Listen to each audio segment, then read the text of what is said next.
Hai adik-adik, kembali lagi dengan Kak Rina di online class 101. Kali ini kita akan belajar kelas 4 tema 5, subtema 3, sikap kepahlawanan. Di pembelajaran 6 kita akan belajar bahasa Indonesia, PPKN dan PJOK di halaman 131 sampai dengan 135. Nah, adik-adik untuk melihat video lain bisa klik di kanan atas videonya. Nanti akan ada rekomendasi playlist dan juga pembelajaran lain tapi sesuai judul ya. Kalau mau yang lebih lengkap bisa klik di kolom deskripsi, nanti ada daftar playlistnya. Misalnya adik-adik mau lihat kelas 4 semua temanya, berarti pilih ini. Klik linknya atau klik biru-birunya. Nanti kita akan masuk ke daftar playlist untuk kelas 4. Seperti ini ya. Misalnya adik-adik mau lihat kelas 4 tema 4, berarti pilih ini, pilih putar semua.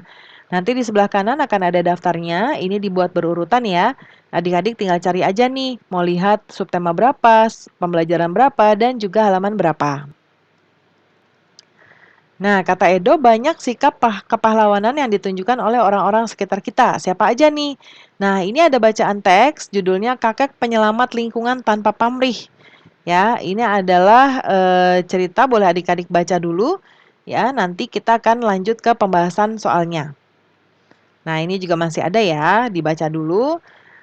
Nah, kita akan masuk ke tulislah pertanyaan sebanyak mungkin tentang kakek Duha Juhairi. Nah, pertanyaan Karina buat, siapa kakek Duha Juhairi? Mengapa kakek Juhairi sangat peduli dengan lingkungan? Lalu apa falsafah hidup kakek Juhairi? Keteladanan apa yang dapat kita contoh dari kakek Juhairi? Dan tukarkan pertanyaanmu dengan teman dan minta teman tersebut menjawab pertanyaan yang kamu tulis. Ya, kemudian tadi tukar ya, cari informasi penting dari teks ya. Nah, informasi pentingnya adalah Duha Juhairi menjadi penyelamat lahan yang rusak selama 26 tahun tanpa dibayar, tanpa pamrih, terus berupaya supaya lahan kering menjadi hijau. Usaha kakek ini tidak sia-sia. Kini puluhan petani dan peternak menggantungkan hidup dari jerih payah Juhairi. Ya, nanti dipresentasikan ya.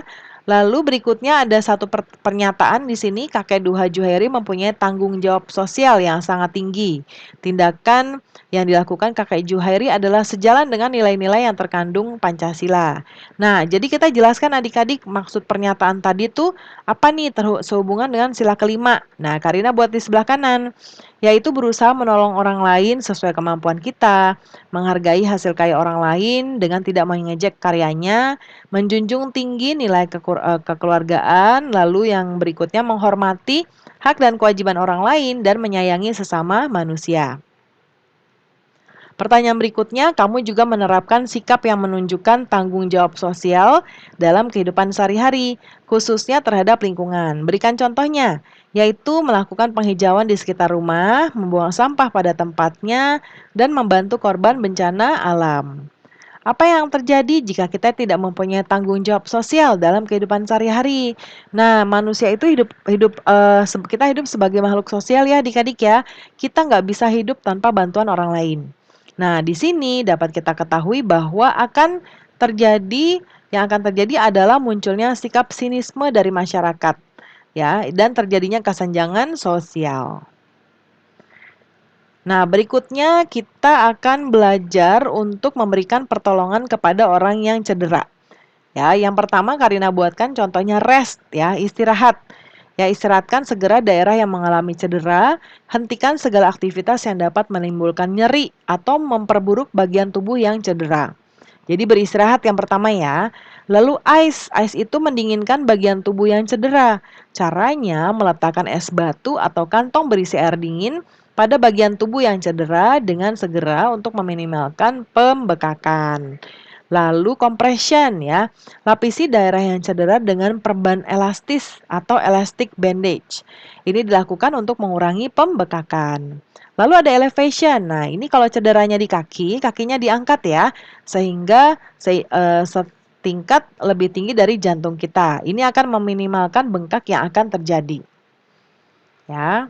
Nah, pembelajaran kita sudah selesai adik-adik. Terima kasih sudah menonton sampai akhir. Mohon dimaafkan apabila ada kesalahan dalam perkataan maupun dalam materi yang diberikan. Sampai jumpa di pembelajaran berikutnya.